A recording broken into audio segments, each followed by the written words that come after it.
And welcome back to coverage of Grand Prix Washington, D.C. Let's take a look at our bracket. We have our semifinal set. One of the matches is actually fully underway here. The one on the bottom, Drew Tunison versus Jared Boettcher, is going. Right now, Tunison's on Dredge, Boettcher's on Sneak and Show. We're going to be jumping in for Game 2 momentarily. The other match has just been set. Sam Black just defeated Craig Wesco to advance to the semifinals, where he will be playing against Owen Turtenwald with Blue, White, Red Delver. Sam Black is on Bant. So stacked top 8 here. And you can take a look at the feature match area. Those guys are still finishing up. You see Sam's checking his Twitter. Chewing on an apple. Getting a little sustenance here. And Craig Wesco looks in good spirits, even though he was just knocked out of the tournament. And then just in the secondary table there, right here, we have Jared Boettcher versus Drew Tunison. Let's take a look at their sideboards. Sideboard on the right is one we got a little preview of early on accident, but it's that's the Dredge sideboard there. Yeah, no surprise there. Not a deck that is known for being great at sideboarding. It has all of its slots dedicated to doing what it wants to do. Not a ton of flexibility, but there's definitely some in there. I mean, since there's 100% knowledge, the players can see their opponent's deck lists. Mm-hmm. It gives Drew a much bigger advantage here, knowing exactly what he needs to be afraid of, exactly what he needs to board in. I mean, looking at Jared Boettcher's sideboard, the real problem cards are Grafdigger's Cage, right? So perhaps those two nature's claims come in from Drew's side. He knows that, he doesn't need to be too afraid of of a Leyline of the Void, right? Which is Dredge's #1 fear. Potentially also the Blood Moon, but usually by the time that Jared can get out the Blood Moon, way too late. Yeah, Drew already has enough cards in his graveyard. It actually seems to favor the Dredge deck here. That's one of the problems with going light on Graveyard Hate in your sideboard is if you happen to face against the one Dredge player in the tournament, that one guy. Yep. Drew Tunison is that guy. I mean, does Grafdigger's Cage really do anything for Jared Boettcher in this matchup? He can't put Icrid into play, right? Okay, so that's a start. And he can't cast, Dread Return or any of his flashback But he cards. can still make zombies with Bridge from Below, right? Yeah, but it's tough for him to create zombies from Bridge from Below if he can't flashback Cabal Therapy. Okay. He can't flashback Dread Return, right? What about Narcomoeba? Can he get those in through a Grafdigger's Cage? I don't think so. Okay. So it does quite a bit then. Yes, that's what I was saying. Yeah, I was just confirming that. I'm not saying you're wrong. I'm asking. Yeah, when Narcomoeba is put in the graveyard. I represent the viewer here, right? And we don't all play Dredge all day every weekend, so I used it's to play important Dredge for really me to ask questions. I used to be that guy, Right. that one guy, the Dredge player. Everybody hates. All I heard is, I'm that guy everybody hates. Thanks, Marshall. That's all I heard. Look, I didn't agree. So Jared's up a game, it seems, off of from Sneak and Show. But that game was going on while our last quarterfinal game was going on, so we didn't get a chance to see how it actually went. But, yeah. Surprising that the Sneak and Show deck was able to combo off before Dredge got somewhere. I mean, you have to imagine that Dredge has a pretty good matchup against Sneak and Show just game 1. It's got a lot of hand disruption, which is good against Sneak and Show. It's not particularly vulnerable to counterspells in the same way that Sneak and Show is vulnerable to counterspells. So I have to imagine what happened was that Jared was able to get a really quick combo off. Like a quick show and tell, turn 2 or something, maybe a quick sneak attack. Okay. And get in there for the kill as soon as humanly possible. You certainly don't want to give the Dredge player too much time. This opening turn from the Dredge player, the first turn and the second turn are so huge. And we're underway.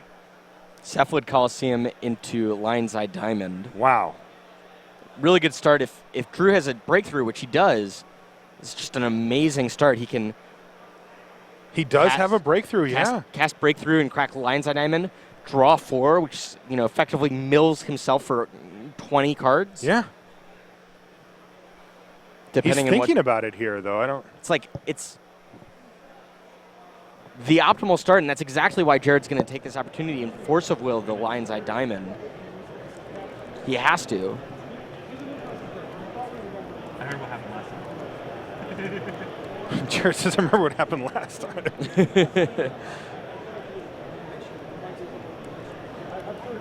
So now Drew's options have really faded. He doesn't have a red mana source for the Faithless Looting. He can cast. It's not the end of the world for him to just cast Breakthrough here. But he's not going to. He's just going to pass the turn back. So let's see what Jared could come up with. He draws a City of Traders. That's one of his accelerators. He's just going to pass the turn back here. But if he has a Show and Tell and a Fatty here, he could potentially go off turn 2. Wow, Gemstone Mine off the top for Drew. There's that red source you were mentioning. So he likely wants to use Faithless Looting first, drop his Dredgers in the yard so that when he casts Breakthrough for 0, he can dredge for a whole bunch. Okay. Faithless Looting. There's another Force of Will in hand, though, for Jared. What's the other card? He didn't want to exile it, so he says, sure. Loot away. Looks like his only Dredgers are these Golgari Thugs. Not the best, but still get the trick done at Dredge 4. His best one, Golgari Grave Troll? Yep. GG Troll, as it's known. Attempt to break through. Breakthrough for 0. Breakthrough says discard your hand, or sorry, draw 4 cards, discard down to X cards. And that's going to get Force of Will. It is. Removing Divert. So Drew, it's still not the end of the world for Drew. He's got his Dredgers in his graveyard, which is the important thing. Yes. If he somehow can get another land or another mana source at some point, which seems unlikely because he's going to be dredging for the rest of the game, he can flash back that Faithless Looting. So Jared can actually play Sneak Attack this turn, thanks to that Lotus Petal off the top. And if his last card is a Grizzlebrand, which I think it is, next turn he's going to be able to play Grizzlebrand. But we know, wow, this is going to be an epic turn. We know that Drew has Cabal Therapy in his hand, so if he can name the right one, he can knock that out of his hand and do something pretty awesome here. All right, Dredge 4, and that's a key one, getting an Narcomoeba for the flashback. Yeah, now it doesn't matter. He can flashback Cabal Therapy. He can name one and then the other. So even if he's wrong, he'll be right. But still, facing a Sneak Attack is really scary. Basically, any one of these cards Jared can draw. Yes.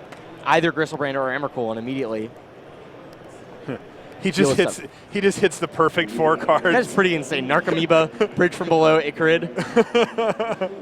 Off of that Dredge. Not bad. Not a bad dredge for Drew Tunison. Wow. Still not. This match is still not over. Jared just peels an Emrakul off the top. Or Grizzlebrand's probably a little better than Emrakul.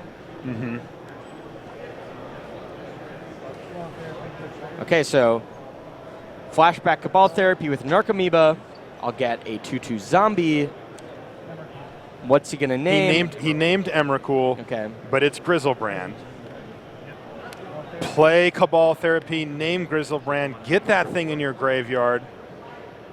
Pass it back to you, setting up for an awesome turn next turn with Cephalid Coliseum, cracking to dredge even more cards. And he passes it back. So here's incredibly important top decks for Jared. Looking for something to put into play with Sneak Attack, but also even a Brainstorm, which I think is what he drew there. Brainstorm. Yes, because it looks like he's going to get another turn potentially.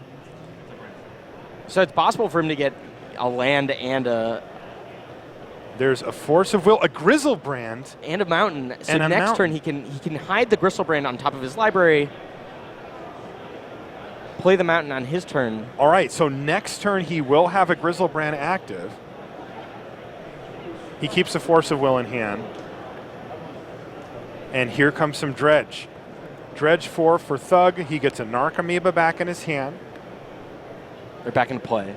Excuse me, back in play, thank you. Still has a bridge from below in his graveyard. It's very likely that Drew should have responded to the Icarid trigger by popping his Cephalid Coliseum so he could dredge through a bunch of cards and potentially find a black creature for him to bring out an Icarid and then dredge again for his turn. Oh, okay. That's one of the tricky things with Dredge. Stacking those Icarid triggers correctly is pretty important. But instead he opted just to draw for his turn, draw the Golgari Thug via Dredge 4. Still not in a terrible position. And with that Gristlebrand hidden on the top of Jared Boettcher's library, it seems like it's going to be tough for Drew to do something good here.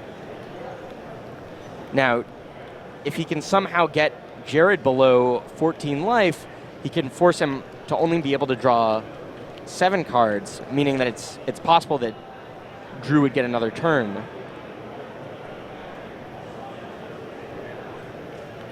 He's thinking through his options. Seems very likely he's going to crack the Cephalid Coliseum here. Does he have another treasure in his yard? I don't think so. He's going to crack the Coliseum. See, there's quite a few cards off camera, it turns out. No dredgers in his yard. He's just going to draw 3 straight up. Slide your graveyard over so it can be under. We're going to get that graveyard moved over. Yeah. It's real awkward because he doesn't do that normally. He drew 2. He may have not had Threshold on his upkeep, I'm being told. Okay. It's a possibility. It's tough to count when we can't see all of the, absolutely. the graveyard. Yep. Is it okay to start the other match?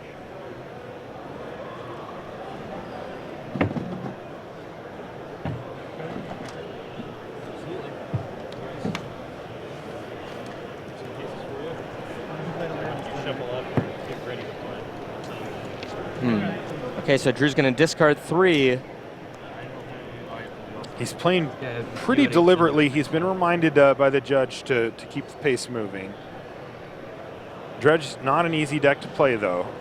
No, there's a lot of decisions, like in any Legacy deck, there's a lot of decisions, and any one small mistake could spell the end for you, especially when you're looking in the semifinals, down a game. Here's Cabal Therapy I have a lot of filters. to get 2 zombies now that he has 2 bridge from belows in his yard. He's going to target himself and name Golgari Thug to get rid of those dredgers from his hand. Okay, and he's going to get a chance to discard both of them thanks to Therapy. And if he wants to use Dread Return, he can, although... I think he's just showing him his hand. Oh, there's a Gristlebrand. Wow. I did not see that get milled into his graveyard, and that's gigantic. Wow. So he can use Gristlebrand and draw 7, dredge for a ton, potentially go off this turn. Wow, he can draw 7 with multiple dredgers in the graveyard here and just put essentially his whole yard in the turn? Yes. In the graveyard? Wow. Like, can actually draw 14 cards. Uh-huh.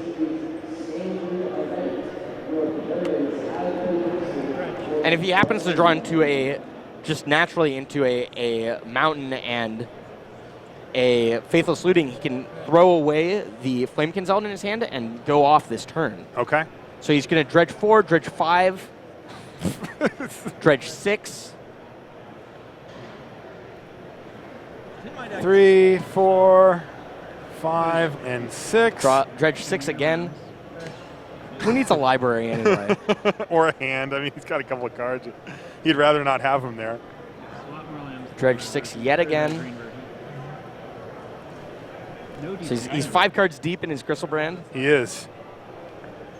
We know that Jared effectively has the win on the following turn.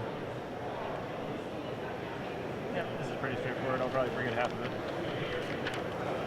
All right, so all those cards that are in Drew's hand are actually part of his graveyard, which is also all the cards that are on the battlefield here.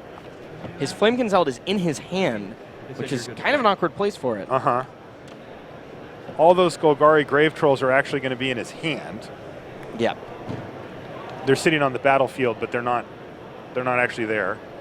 It's a little hard to follow when you're watching Dredge, but he has the 4th Golgari Grave Troll, so this is going to get him 6 more cards into his yard. Sees a trigger from Narcomoeba. And how many cards does he have left in his yard? 3, 4, 5, 6.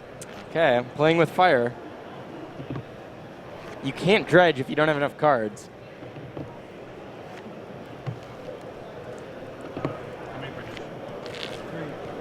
Is he going to be able to go off this turn? I assume he neither of us cares enough about their splitting.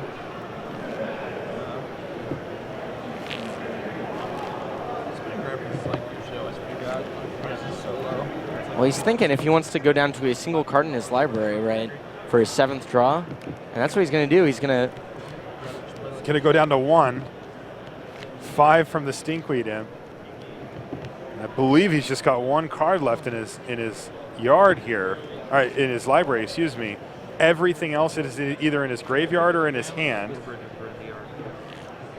And Jared says, I'd like to see your graveyard. I mean, Drew can go off here somehow, right? Like, I don't know. Isn't that how this works? He can get 3 creatures, that's for sure. Because he's got bridges in his graveyard. He can sacrifice that Narcomoeba. I think there's 1 more Cabal Therapy in his graveyard. The problem is that he can't get that Flamekin's out that's stuck in his hand into his graveyard until the following turn, and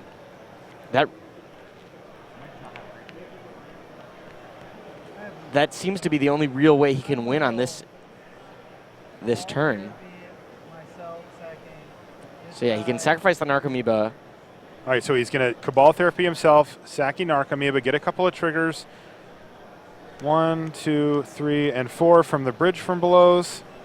He's going to name Flamekin Zealot, I'm assuming.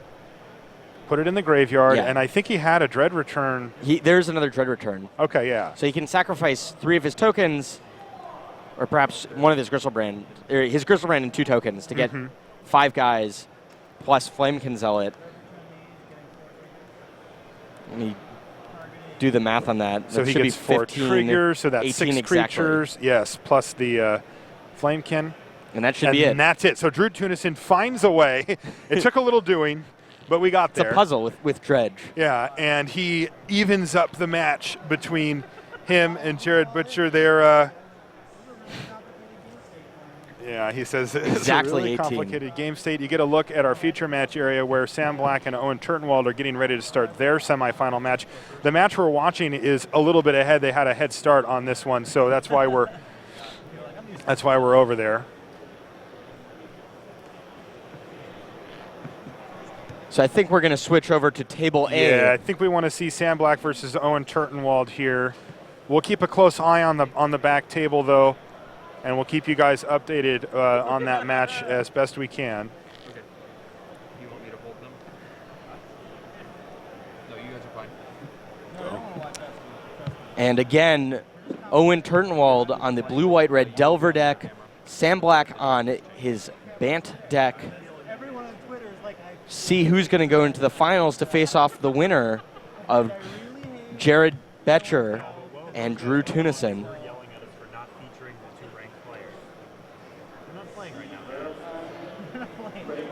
It's going to be an exciting match between 2 top 25 rated Magic players. Owen Turtenwald, 22nd in the world rankings right now. Sam Black, 10th in the world rankings right now.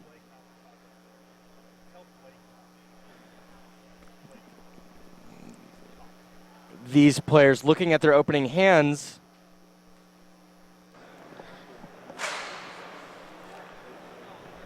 Owen gets to play first in this game, or gets the play draw decision, because he was 5th seed going into the top 8. Sam Black was the lucky 8th seed. And play starts turn 1 Delver, exactly what Owen wants to see, the perfect opening for him. And he can follow that up with a number of different things, but a turn 2 Stoneforge Mystic is what he's looking. Is there going to be a transformation? Does not transform.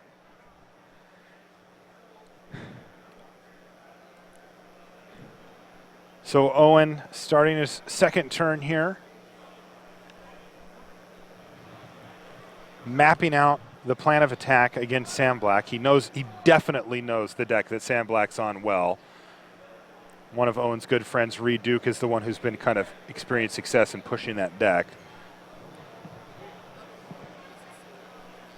Okay, so Owen is going to crack the fetch and play Stoneforge Mystic here. Opening himself up to a daze potentially. Yeah, and it looks to be what Sam's going to do. Now I believe that Owen has Force of Will and Brainstorm in hand, so he could counter back if he feels that the Stoneforge is worth fighting over at this stage of the game. Attention players, you signed up for Wacky Draft number 62. Your event is about to begin. Please report to the All right. side event stage. Once again, Wacky Draft number 62. And there it is. Days. Please report to the side Yeah, Owen still needs to shuffle his library, but he's hoping that this Stoneforge Mystic resolves.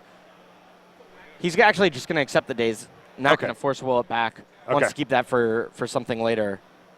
And so Owen shuffling from his polluted Delta, and we'll pass the turn back to Sam Black, 10th rated player in the world.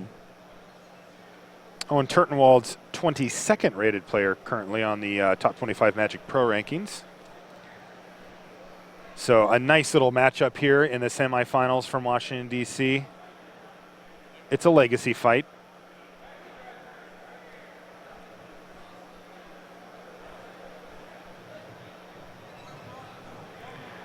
That day set Sam back a turn, It but did. pretty important to not let that Stoneforge Mystic resolve. It sucks, though, that he has to face down a Delver of Secrets. If that Delver of Secrets happens to transform in the following turn, it's going to be really tough Yes. for Sam to come back.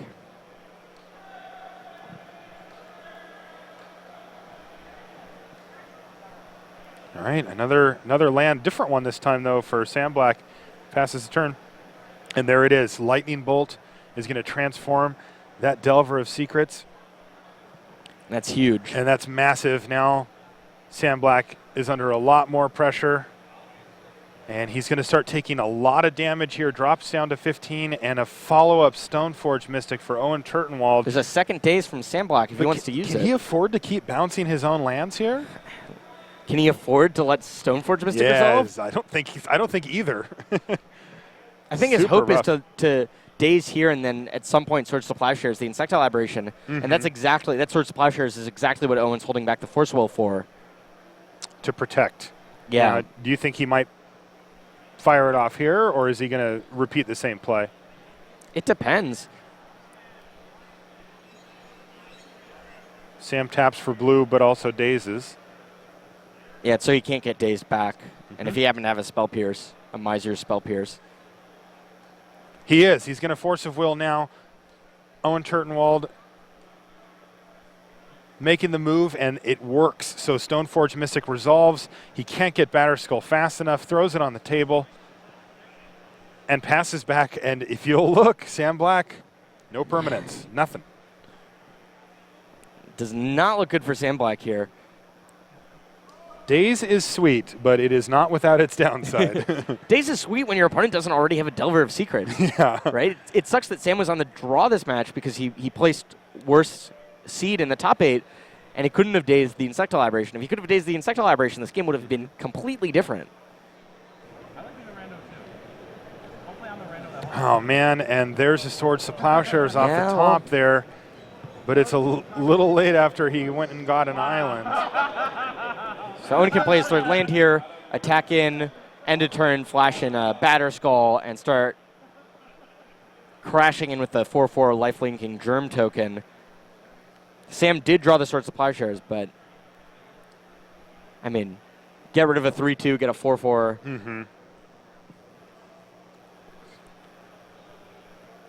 Still, he's got to find a way to stem the bleeding here as soon as possible.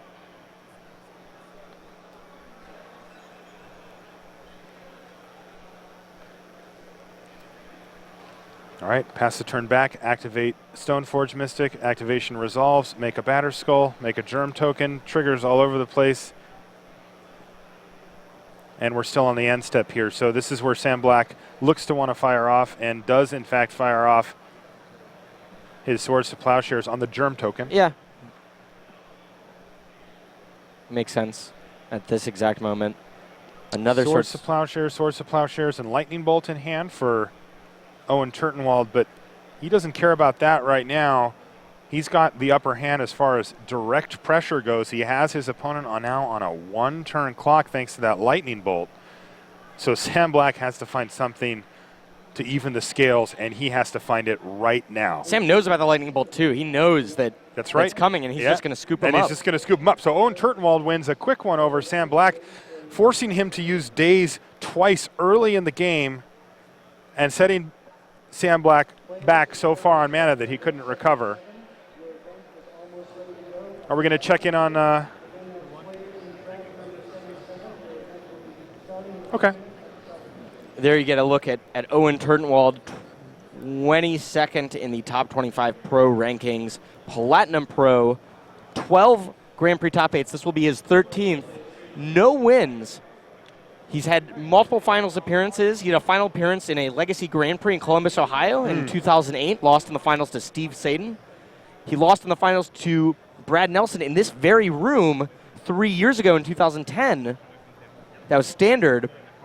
Looking to take back and take a championship here this weekend, already a game up on Sam Black. Sam Black is 10th in the top 25 pro rankings, Gold Pro, last seen third place at Pro Tour Theros just a little over a month ago in Dublin, Ireland. An amazing deck builder, considered one of the best deck builders on Team SCG for that event. Yep. Players taking a look. Are we missing a player from that other match? Yes. Looks like we might have having a little break. Yeah. We're going to stick with this match here. We want to follow this one to its conclusion. I'm told that there was a Grafdigger's cage on the battlefield on the other one, which, as we mentioned earlier, is going to slow down the Dredge player considerably. So there you get a look at the players' sideboards. Take a look at Owen Turtenwald's and Sam Black's sideboards. Figure out what they may or may not board in. True Name Nemesis seems great coming out of Owen's sideboard. Maybe those Grim Lavamancers come down. Potentially the Wear and Tear and Pyroblast. From Sam Black, maybe those Swan Songs, the Spell Pierce. The second Umezawa's Jite, Vendilion Click. Okay. They do have each other's deck lists, so there's definitely a little bit of back and forth here as far as that goes.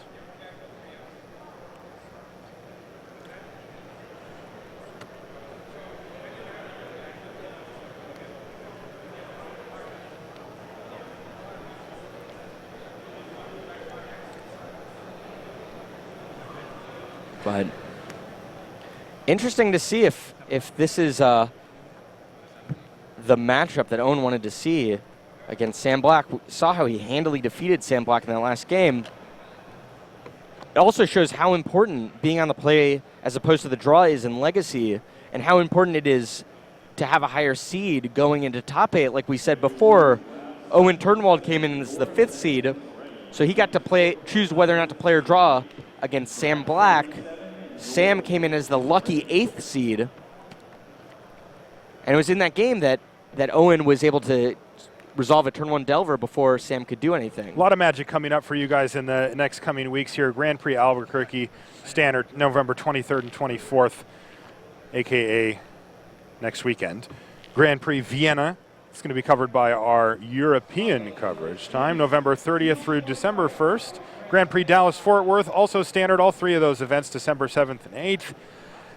And Grand Prix Prague leads us into the new year, playing Modern, January 10th and 12th. Please do join us. We'd love to see you.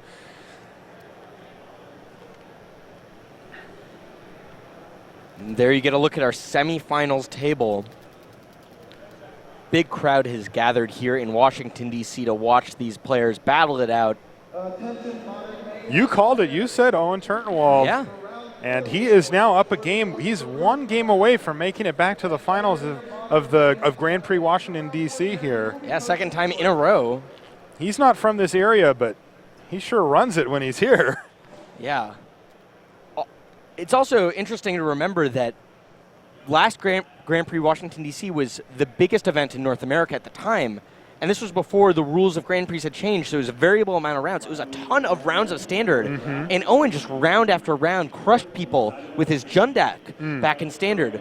Just walk up to him every round. He was just doing the same thing, casting Bloodbraid Elves into Lightnings, just destroying people round after round after round. Hurting my feelings. I think he had one of the best records after Swiss. I think one loss only in that event. Unbelievable. It was like 16 or 17 rounds.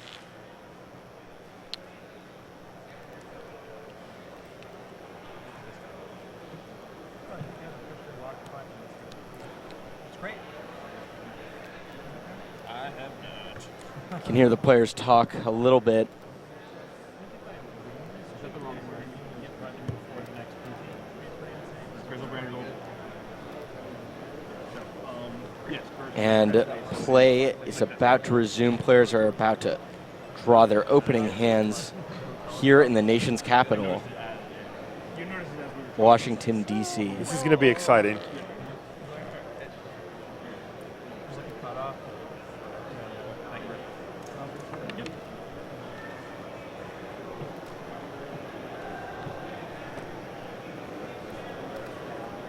Okay, here we go. So Sam Black on the play this time. No free turn 1 Delvers for Owen Turtenwald this time. He's going to have to earn them.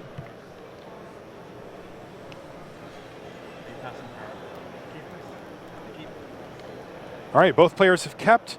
No turn 1 play for Sam Black. He just passes the turn back lightning bolt off the top for Owen Turtenwald. He does have a Delver. Is it going to resolve? It does resolve, so he does in fact get a Delver turn 1. Sam Black is going to go crack a land, and does he have a removal spell for it? Yeah, Swords to Plowshares or He could do it now. He could wait to play around Days by doing it on his turn if he has a land drop. Probably Firing better it for off right now. Swords to Plowshares, your Delver of Secrets. Okay, what you got, Owen? Sam Black picking a fight early here. Is that a Daze? No, Owen's letting it resolve. Okay. So Sam Black has neutralized that threat. He's got Brainstorm, True Name Nemesis, a few lands, and then one other spell at the back there, a Daze. Owen does have another Delver in hand. Okay. So he can get the offensive going quickly. Here's a Stoneforge Mystic for Sam Black. And that is also resolving. So Owen Turtenwald, no counter spells here. And Sam Black says, all right, here we go.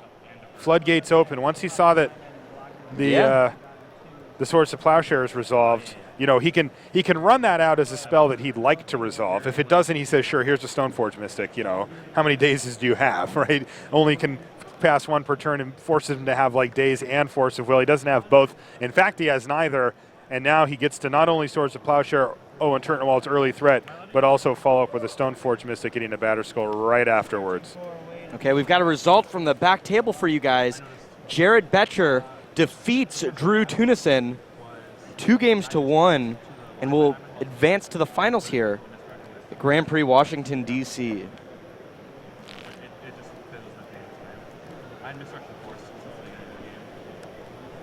There will be no Dredge in the finals.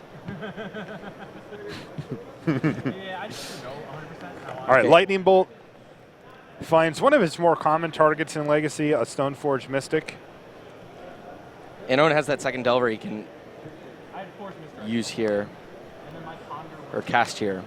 And a Delver of Secrets for Owen Turtenwald. Is there going to be a Daze? That's a Daze. Okay. So even though Sam Black had one of his main threats killed by a Lightning Bolt, he's able to keep Owen Turtenwald threat light here as well.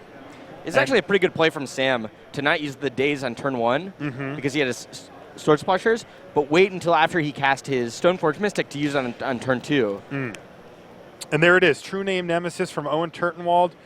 A new card, fairly new to the format, and we're going to see a Brainstorm. This looks like he's going to dig for a Force of Will. We're going to fight over this one. Or a Daze. Nothing.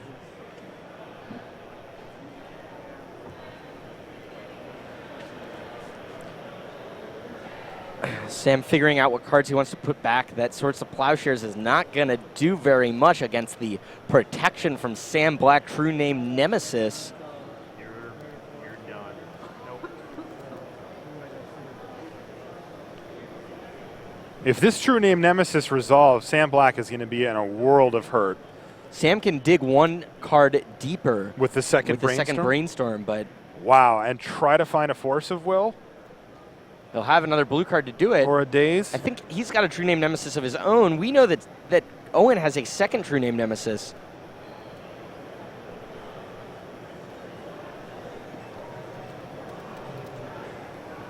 Just showing you how important what we think is the most important card that has happened this weekend is. Mm-hmm. It has made a big impact, no doubt about that. Okay, Sam's going to go for the second brainstorm. You can see how dejected he is. When he throws it down, I mean, Owen's got to be happy to see that. Owen kind of looks at his 2 lands and true name Nemesis and says, sure. Yeah, spending one of the most powerful cards in your deck to just get one card deeper when normally allows you to see so many new cards and filter your worst All right, cards. we know those 2. Is this one a Force of Will? No, it's a Ponder. It's not a Daze. It's not a Force. And I think this true name Nemesis is going to hit the battlefield here. Yeah. And Sam says it resolves. Go ahead. Batter Skull off the top for Sam Black. Yes. Sam's going to play his own true name Nemesis here. And Owen very likely is going to jam his second true name Nemesis down. And we have a good old-fashioned race, although it seems to One's favor, going to double the speed. Yeah, double the speed, and also starting with a head start on top of it. So Owen Turtenwald could be on the verge of making the finals here, unless Sam can find a way to get that batter skull in play or race somehow, some way. True name Nemesis. It seems a little unlikely that Sam is going to be able to get that batter skull out anytime soon because of the wasteland that Owen has. Yep. Okay, attack you for 3 and play my own guy. Sam Black said, it seems like this favors you. And he's right. Another true name Nemesis, and that one's going to resolve if the other one did. And this looks like it might be it here, as it's only going to take a few short turns for Owen Turtenwald's true name Nemesis to take down Sam Black. He's going to dig. Land, another true name Nemesis. Well, could he make it a race here? I mean, is it? He does needs like have an a Swords Umezawa's to GT. Plowshares. Okay, that's what he needs, huh? Because he has a Swords to Plowshares, which you can use to gain a little bit of life. if he wants to destroy his own creature. That's the problem, is that it also takes the offensive capabilities away from Sam as well. So pretty tough spot here. Yeah, no detention sphere. That'd be good. It's the same idea as the Maelstrom Pulse trick. You detention sphere your own true name Nemesis, gets rid of your opponent's. You certainly have to bend over backwards to take care of a true name Nemesis. Okay, ponder here. Owen Turtenwald knows that Sam Black is in desperation mode. He's digging and digging, trying to find something somehow. Doesn't see it here either. Brainstorm, land, Swords to Plowshares.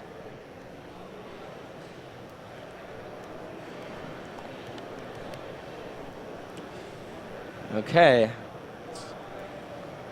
It's one of those things. If you're Owen, you're behind the drive. You're in the driver's seat. You can see yourself racing towards the finish line, just hoping that somebody doesn't come up behind you with a blue shell.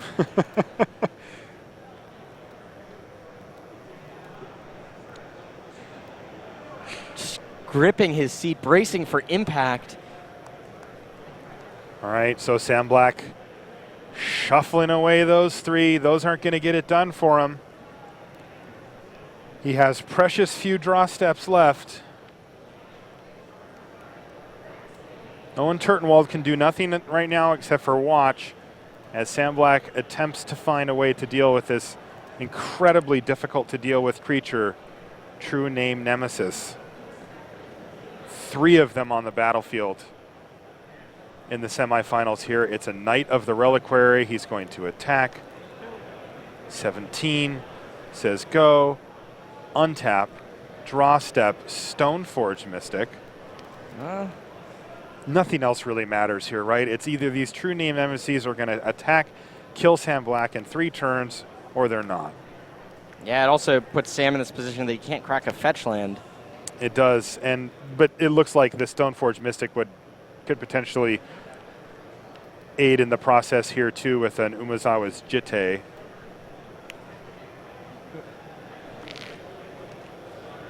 Now Sam can't really attack anymore either, as the Stoneforge could just attack on its own and represent lethal damage alongside those true name nemesis. So looking very grim for Sam Black down the stretch here. But for those of you Owen Turtenwald fans, he could be in the finals here with this game. Yeah. This could be it.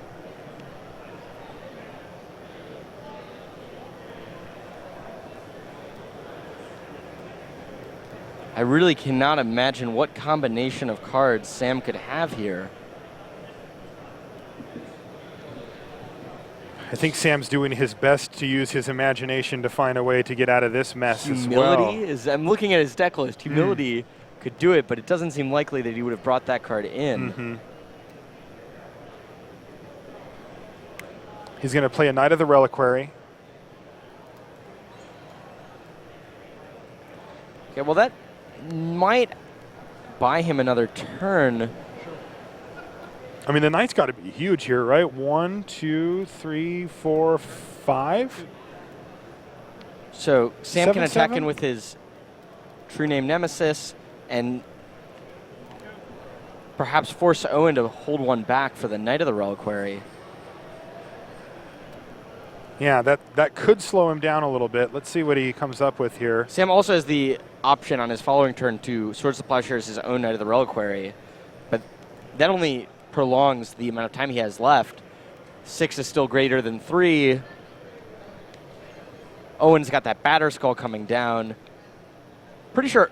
And he has the Umezawa's Jitte. It doesn't look like he's going to be able to kill Sam this turn, though. No. So we'll see. I mean, Knight of the Reliquary gaining, 7, 8 life or something is pretty impressive. Here's an Umezawa's Jitte. He's just going to cast it.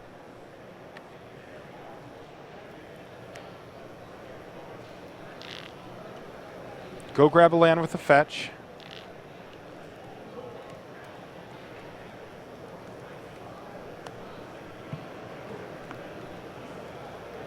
And equip. Equip and attack. So take you down to 1. Get a couple of counters on my Jitte. And say go. So he's got a Stoneforge Mystic back up for blocks. He's also at 13, which is quite healthy. Stoneforge Mystic off the top for Sam Black. He does still have that Swords to Plowshares in hand. He's got a big Knight of the Reliquary. Not big enough, though. Yeah. No, it's really not. If he were a little bigger, he could Swords to Plowshares away the Stoneforge Mystic, but he's not going to be able to deal 17 damage this turn. No, and it's also not even big enough to save him from the 2 true name nemesis and the Umezawa's Jitte either. Yeah, that's true. Sam counting it up again. Making sure. That's it. He extends the hand, and Owen Turtenwald advances to the finals. He is going to be playing against Jared Boettcher. The Sneak and Show player in the finals. Against Sneak and Show. And, His second straight Grand Prix Washington, D.C. finals. For Owen Turtenwald. So let's take a look at our top 8 bracket here. Craig Wesco and Sam Black faced off in the quarters, where Sam Black was victorious.